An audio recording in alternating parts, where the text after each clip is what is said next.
Já chegou alguém de ameba para ela ser muito burra? Hoje eu vou te dizer que, na verdade, talvez todos nós sejamos umas amebas. E quem explica isso é a ciência. De acordo com a Lana Collin, nesse livro 10% Humanos, para cada célula do nosso corpo, e nós temos trilhões delas, talvez quadrilhões, para cada uma, 9 são de micro-organismos. Tanto é que, ó, a capinha meio que ilustra isso, bem bonitinho. Mas quando a gente diz micro-organismos, a gente está falando, né, de fungos, vírus e bactérias. Talvez até alguns parasitas. Fungos, bactérias e vírus. São esses os micro-organismos, então. E embora a gente saiba que eles são muito transmissores de doenças, até quando a gente vai falar sobre micro-organismo, né, a gente tem que respaldar essa questão. A gente tem a crença de que micro-organismos, eles são patógenos. E sim, existem os micro-organismos patógenos, a gente sabe. A gripe, por exemplo, é pega por um vírus, ou a Covid-19, quem não sabe, né? Era o vírus da SARS-CoV-2, o Covid-19, era um vírus. Mas, se a gente também parar para analisar, a gente não vê, né, no microscópio. Eu trabalhei num laboratório de microbiologia, então eu pude ver. Vi vírus, bactérias. E assim, a Lana Collin fala, para cada uma célula humana, e a gente tem trilhões delas, olha,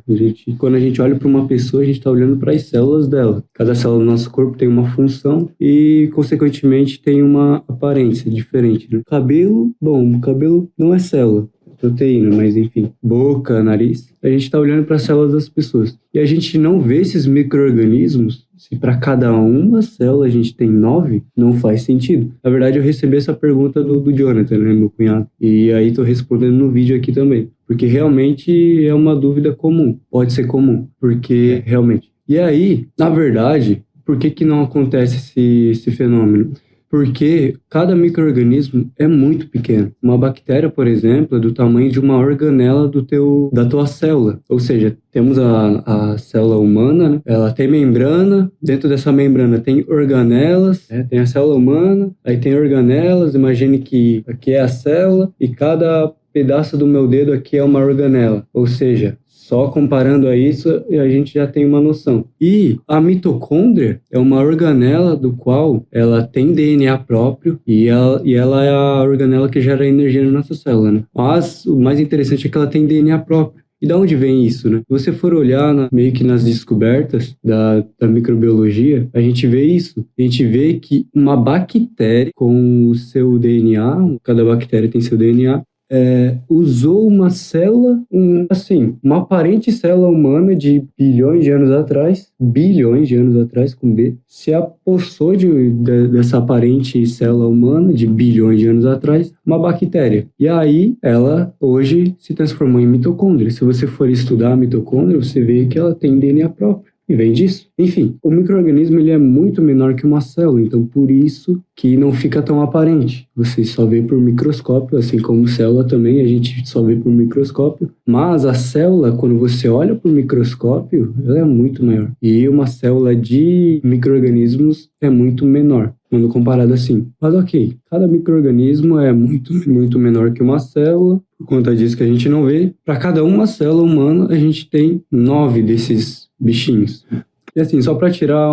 era isso que eu ia falar. Só para tirar esse maior conceito, maior crença sobre micro-organismo, doença. Vamos analisar o nosso mundo. Quando eu trabalhei no laboratório de microbiologia, a gente fazia muito isso. Para esterilizar um local onde você vai mexer com material biológico, ainda mais quando se trata de fungos, a gente trabalhava com Saccharomyces e, cara, ela é um fungo e contamina muito fácil. Então, toda vez que a gente... Só que ela morre muito fácil também. Ela é fácil a contaminação, quer dizer, dependendo, é até difícil, na verdade, a descontaminação desse fungo. E aí, quando a gente ia preparar todos os materiais antes, a gente espirrava álcool e passava um pano descartável. Não poderia ser, tanto é que não é proibido em indústrias alimentícias hoje o uso de pano de tecido, só descartável, porque o pano de tecido ele é um foco para contaminação cruzada, quando a contaminação vem de algo que está contaminado ali ao redor. E o pano, por exemplo, o pano que muita gente pega para secar a louça, né? Não é interessante você fazer isso. Na verdade, você pode estar contaminando a sua louça. Tipo, você acabou de lavar ela, beleza, tá legal, lavou, passou detergente, e aí você pegou o pano de louça, secou, pô, cara, assim, a nível de micro-organismos, a nível microbiológico da coisa, tu sujou de novo o negócio, era mais fácil nem ter lavado, entende? E aí, ok, o ponto que eu quero chegar é que esses micro-organismos estão em todo o nosso ambiente. Tá na tua mesa, da tua cozinha, tá na sua cama, e na sua cama tem bastante micro-organismos e fungos, por conta de aqueles que gostam mais de pele morta, assim, porque você troca de pele, né? A gente é tipo uma cobra, mas não é tão visível. Na sua cama, no seu banheiro, no teu banheiro tá lotado de micro-organismos. Tá? Nossa, você deve ter uma noção, né? E, no entanto, as pessoas não ficam... Você provavelmente não tá doente agora, né? Não tá com resfriado. Claro que muito provavelmente pode estar também, só que a maioria não tá resfriado agora e não tá doente. Embora em todo o nosso redor tenham esses micro-organismos. Ou seja, isso é muito interessante, cara. E eu quero te provocar agora. Olha só. Bem, e provavelmente você não tá doente agora, né? E a gente sabe, porque se sabe que a gripe e a dengue são causadas por micro-organismos, por exemplo.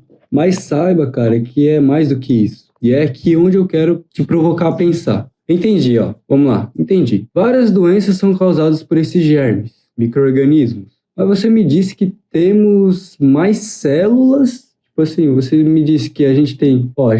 É claro que a gente é afetado. Tá. Mas saiba que é mais do que isso. E é aqui onde eu quero te provocar a pensar. Olha, você aí. Entendi. Eu imagino que é você falando comigo agora. Entendi. Várias doenças são causadas por esses germes, esses micro-organismos. E a gente é muito afetado por esses micro-organismos que estão no nosso externo aqui. Mas você me falou que para cada uma célula humana a gente tem 9 deles. Então, caramba, se o que está aqui fora nos afeta, o que tá aqui dentro, e aí? Como é que acontece? Porque, assim, a gente sabe todo o trabalho que uma célula faz. Nosso corpo nos mantém vivos, né? Só isso. E temos trilhões, quadrilhões delas e temos mais micro-organismos. Tá, e como é que isso funciona, né? Bom, quando a gente vai tratar sobre micro-organismos que fazem parte do nosso corpo, que vivem em simbiose com a gente, com nossas células humanas, né? Porque quando a gente fala de nós, talvez a gente possa ter que incluir eles. E é isso que eu quero te trazer a refletir agora. Porque assim, quando você pega um sistema do teu corpo, por exemplo,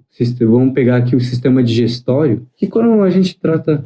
Quando a gente fala sobre esses micro-organismos, então, que estão no nosso corpo, a gente chama eles de microbioma humano. E esse microbioma humano vive em simbiose com nossas células e sendo até uma extensão dessas células, ou seja, a célula ela tem sua função, mas ela funciona melhor ou normalmente para ela funcionar ela precisa desse micro-organismo. Olha só, caramba, você entendeu isso agora? Cara, a sua célula ela desempenha inúmeros papéis no seu corpo, te mantém vivo, caramba. Cara, se for só para falar sobre célula e sua função, a gente 2-3 horas é um semestre inteiro numa faculdade. E ainda assim tu não entende 100%, né? Porque as células, elas têm... Olha só, para tu ter noção, existem biólogos moleculares que estudam só uma rota que aquela célula produz no seu corpo. Por exemplo, a gente fala sobre, vamos lá, neurociência aqui. Você tem seus neurônios, eles se conectam,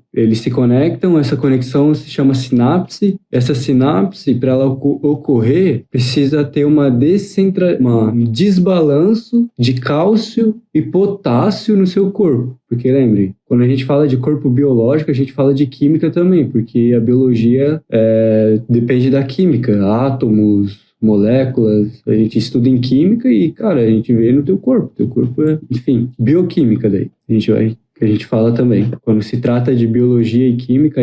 Mas, enfim, para esses seus neurônios fazerem essa conexão, precisa ter um desbalanço de sódio e potássio no seu corpo e cálcio, onde essa rota que acontece, esse fenômeno de desbalanço ali, vai gerar o impulso elétrico. E aí tem rotas de neurotransmissores também. E existem cientistas, biólogos moleculares que estudam só essa rota desse neurotransmissor. Sabe? Que é algo que acontece ali junto com milhões de fatores ao mesmo tempo. Ou seja, uma célula humana já é muito complexa. Ela é exerce diversas funções. Que essa célula humana, para ela funcionar normalmente, muito provavelmente ela vai precisar de uma extensão de um micro-organismo que ajude ela a agir normalmente. E é aí que tá. Vamos falar aqui sobre o sistema digestório, né? Quando a gente fala de um sistema no nosso corpo, quando a gente fala Então, vamos lá. A gente tem trilhões de células, quadrilhões de células, e para o seu funcionamento normal, ela pode depender de um micro-organismo. E, para cada uma célula, a gente tem 9. E como que isso vai me afetar, então? Então, é fato que isso vai afetar, e é muito interessante. Então, é claro que isso vai nos afetar. Tá, e é claro que isso vai nos afetar. Na verdade, cada micro-organismo que faz parte do nosso microbioma tem seu papel fundamental, vive em harmonia com nossas células, na verdade, sendo essa extensão dessas células. A gente tem uma dimensão sobre o impacto desse microbioma, então, no nosso funcionamento, na nossa biologia. A gente pode pegar aqui o sistema digestório. O sistema digestório, se você analisar anatomicamente o formato dele, olha só, tem uma figura aqui que eu posso mostrar. Essa figura aqui que eu posso mostrar, ó. Esse é até do livro, né? Esse é o seu sistema digestório. Ele é composto por todos esses órgãos, enfim, o intestino, quem não conhece. E ó, quando eu falo que ele é um tubo, é porque a comida entra por aqui, passa por tudo. Aqui tem a absorção de nutrientes, tá? E aí a gente já vai falar daqui a pouco sobre a importância. E aqui é por onde ela sai. E só sai, tá, pessoal? Entra por aqui, sai por aqui, ou seja, um tubo. E aí, quando a gente analisa